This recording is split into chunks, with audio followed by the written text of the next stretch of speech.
BA part third के प्रिय छात्रों, हम महाकवि भारवी के किरातार्जुनीयम पर कुछ दिनों से चर्चा कर रहे हैं। आज हम भारवी के किरातार्जुनीयम नामक महाकाव्य के प्रथम सर्ग के 10 से 12 श्लोकों की व्याख्या करेंगे। आपको पता है कि वनेचर दुर्योधन के साम्राज्य की जानकारी लेकर सम्राट युधिष्ठिर के समक्ष वो सारी गोपनीय बातें बता रहा है जो उसके साम्राज्य में हो रही है। अस्तु वह अब जो दुर्योधन है उस दुर्योधन की नीति के विषय में चर्चा करता हुआ कह रहा है कि जो नौकर भृत्य आदि हैं उनके प्रति उसका कैसा स्नेह है। बता रहा है, सखी निव प्रीति युजोनुजीविनः समान मानान् सुहृदश्च बंधुभिः ससंततम दर्शयते गतस्मयः कृताधिपत्यामिव साधु बंधुताम्। गतस्मयः ससंततम साधु अनुजीविनः प्रीतियुजः सखीनिव सुहृदः च बंधुभिः समानमानानाम् इव बंधुतां कृताधिपत्यतामिव दर्शयते। गतस्मयः, गतः निर्गतः, स्मय अहंकार यस्य स, अर्थात जिसमें अहंकार नहीं है, अहंकार रहित, सह यानी वह कौन, दुर्योधन, संततम हमेशा, लगातार, सर्वदा, साधु अच्छी प्रकार से, भली प्रकार से, सम्यक्तया, अनुजीविनः जो अनुजीवी हैं अर्थात जो नौकर चाकर सेवक आदि हैं, प्रीतियुजः स्नेहयुक्त, सखीन इव मित्रों के समान, सखी का मतलब यहाँ पर मित्र है, उन मित्रों के समान, सुहृदश्च और जो मित्र हैं, बंधु भी अपने जो भाई आदि हैं उनके समान, इव बंधुताम कृताधिपत्याम इव दर्शयते, बंधु वर्गों के साथ में विहित जो बंधुता है, भाईपना है, उसके समान वह अपना उनके प्रति जो मान सम्मान है उसको कर रहा है, प्रकट कर रहा है। अर्थात वह दुर्योधन अहंकार रहित होकर सर्वदा निष्कपट रूप से भृत्यों के स्नेही मित्रों के समान, मित्रों को बंधुओं की भांति सम्मान वाले और बंधुगणों को शासन करते हुए सा दिखाता है। अर्थात सबके प्रति वह बढ़ चढ़ करके सम्मान प्रदर्शित कर रहा है। सह दुर्योधनो अभिमानं परित्यज्य सेवकेभ्यः स्वकीयं प्रेम ददाति तेषु मित्र व्यवहारम् आचरति मित्राणि बान्धवानिव पश्यति बन्धुस्तु अधिपतीनिव अवगच्छति एतावता व्यवहारेण सर्वेषां मनांसि जीत्वा स्वाधिपत्यं स्थिरं करोति इति। अपने साम्राज्य को वह स्थिर बनाने के लिए नौकर के प्रति उचित सम्मान, मित्रों के प्रति उचित सम्मान सब प्रदर्शित कर रहा है। अर्थात दुर्योधन में अब बहुत कुछ परिवर्तन आ गया है। वह अभिमान का परित्याग करके सबके साथ सद्व्यवहार करता है, सेवकों को प्रेमी सखाओं के समान, सखाओं को बंधुओं की तरह तथा बंधुगणों को स्वामियों के समान दिखाता है। अतः उसने अपने आचरण से सबके चित्त को जीत लिया है। इस प्रकार का व्यवहार कर रहा है महाराज। यहाँ पर कुछ विशिष्ट शब्दों का प्रयोग हुआ है। गतस्मयः यानी अभिमान रहित,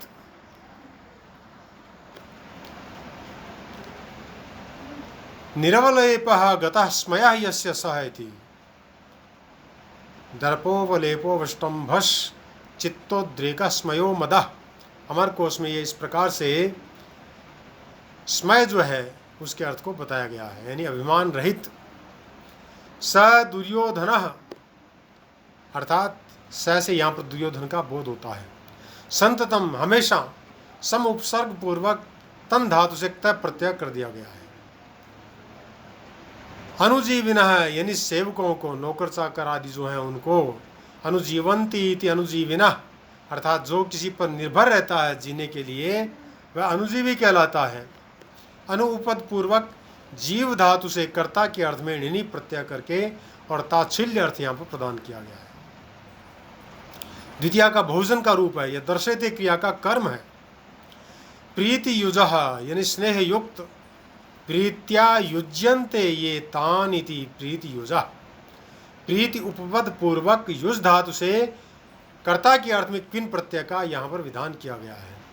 सखीनिव मित्रों के समान, मित्रों के तुल्य, मित्राणि इव वयस्यः स्निग्ध सवया अथ मित्रम सखा सुहृद, ये मित्र के पर्यायवाची शब्द हैं।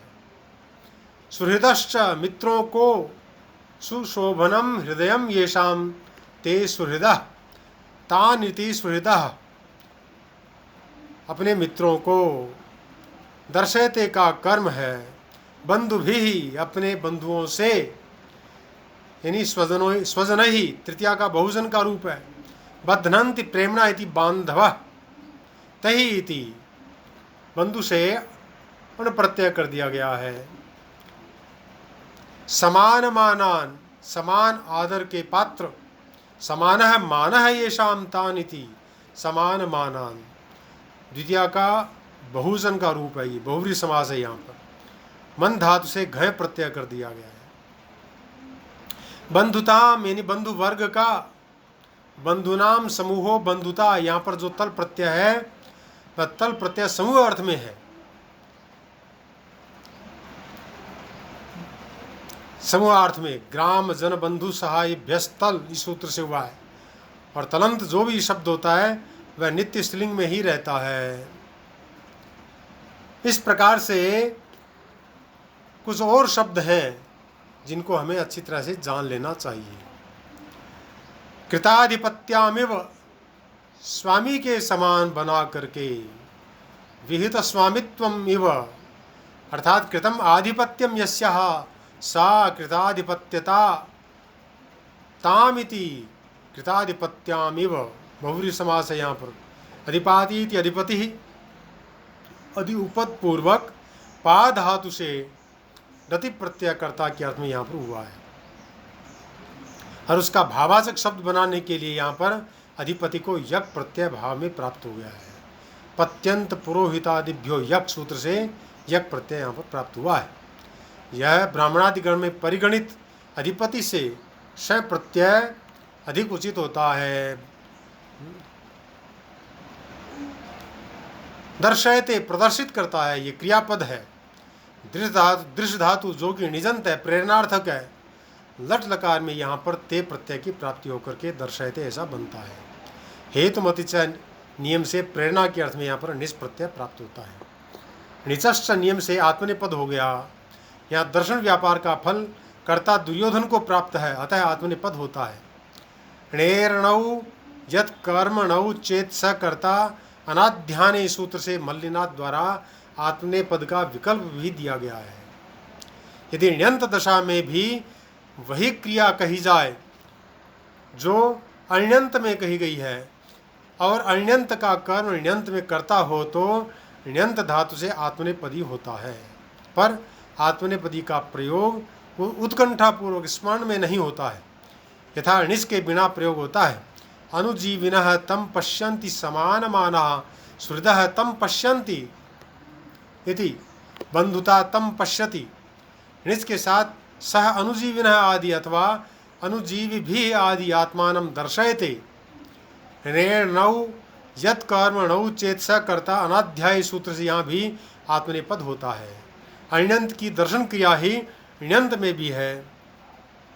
अण्यंत के कर्ता अनुजीवी सुहृद और बंधुता ण्यंत में कर्म हो जाते हैं, उत्कंठा पूर्वक स्मरण है ही नहीं, अतः दृश्य धातु आत्मनेपद में प्रयुक्त हो जाएगी। अणिकर्ता अनुजीवी आदि अभिवादि दृशोरात्मनेपदे वेति वाच्यम वार्तिक से कर्म विकल्प से हुआ है। अण्यंत अवस्था में सारे उपकरण होते हुए भी उत्कंठा पूर्वक स्मरण होने पर आत्मनेपद नहीं होता है। इस प्रकार से हमने 10वें श्लोक का जो अर्थ था उसको स्पष्ट कर दिया है।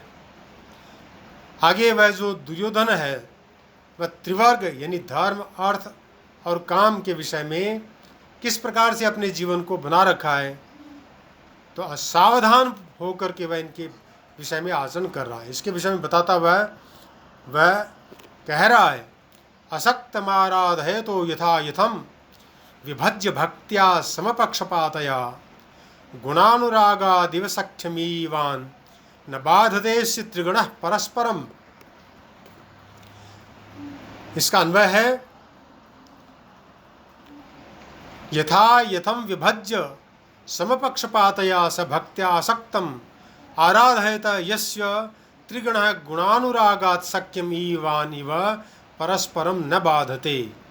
यथा यथम यानी यथा योग्य समुचित रूप से, विभज्य विभाग को करके, विभागम विधाय, समपक्षपातया समान व्यवहार के द्वारा, सबके साथ में एक जैसा व्यवहार करके, भक्त्या भक्ति से, स्नेह से, प्रेम से, असक्तम जो अनासक्त है, न सक्तम इति असक्तम यानी अनासक्त को, अनासक्तम आराधयतः सेवा करते हुए, सेवमानस्य अस्य ये जो दुर्योधन है उस दुर्योधन के या उस दुर्योधन का त्रिगण है, जो त्रिगण है, तीनों का गण है यानी धर्म, अर्थ और काम, इन तीनों का जो गण है, समुदाय है, गुणानुरागात गुणेशु अर्थात सद्गुणेशु, गुणों में अर्थात सद्गुणों में, अनुरागात अनुराग से यानी स्नेहात स्नेह से, सख्यम ईवान इव मैत्री को प्राप्त हुए के समान, परस्परम न बाधते एक दूसरे के प्रति या एक दूसरे का विरोध नहीं करता है। यहाँ पर उत्प्रेक्षा अलंकार है, संभावना मथोत्प्रेक्षा प्रकृतस्य समान यत्, इस प्रकार से ये उत्प्रेक्षा अलंकार का लक्षण है। वंशस्थ छंद जैसा कि पहले चल रहा है, वदंती वंशस्थ विलम जतौ जरौ, यानी समुचित रूप से समय का विभाजन करके बराबर प्रेम से अनासक्ति पूर्वक सेवन करते हुए इस दुर्योधन के गुण के प्रेम से त्रिगण अर्थात धर्म, अर्थ और काम तीनों मित्रता को प्राप्त हुए के समान एक दूसरे का विरोध नहीं करते हैं, अर्थात एक दूसरे का समर्थन करते हुए रहते हैं। इस प्रकार से जो दुर्योधन है वह धर्म, अर्थ और काम इन त्रिगुणों के प्रति किस प्रकार से आचरण कर रहा है, इस बात को स्पष्ट करते हुए जो वनेचर है उसने युधिष्ठिर के समक्ष यह बतलाया कि धर्म, अर्थ और काम यथोचित रूप से अपना स्थान रखते हैं। जो केवल एक का ध्यान रखकर अन्य दो की उपेक्षा करता वह निंदनीय होता है। धर्म सेवन के समय अर्थ और काम से कोई बाधा नहीं पहुंचती, न अर्थोपार्जन में धर्म और काम बाधा डालते हैं, और न तो काम के सेवन में अर्थ और धर्म का ही विरोध होता है। इस प्रकार का विरोध एक अयोग्य शासक में पाया जाता है। दुर्योधन समदर्शी होकर योग्यता पूर्वक शासन कर रहा है। यहाँ कुछ खास शब्दों का प्रयोग हुआ है। असक्तम यानी अनासक्त रूप से, संस धातु से कर्ता के अर्थ में यहाँ पर तय प्रत्यय की प्राप्ति हुई है। न सक्ता है ऐसी इति असक्तः, न तत्पुरुष समास है। और आराधयत है यानी सेवन करते हुए, आराधना करते हुए, उपसर्ग पूर्वक राध धातु को यहाँ पर लट लकार के स्थान पर संतृ प्रत्यय की प्राप्ति होकर के आराधयतः ऐसा बनाए, षष्ठ्यंत रूप है। यथार्थम यानी यथोचित रूप से, यथा योग्य, यथार्थम तु यथा यथम ऐसा अमरकोश में कहा गया है। विभज्य का विशेषण है। यथा शब्द को विप्सा सूचित करने के लिए यथास्वम, यथात्मम अथवा यथात्मीयम के अर्थ में निपातन से द्वित्व हो जाता है। अतएव यथा यथा को कर्मधारय मानना चाहिए। यथास्वे यथा यथम नियम से नपुंसक लिंग और ह्रस्वो नपुंसक के प्रातिपदिक सूत्र से यथा यथ के अंतिम स्वर को ह्रस्व हो गया है प्रथमा एक वचन का रूप है यथा यथम। यह शब्द अव्यय नहीं है,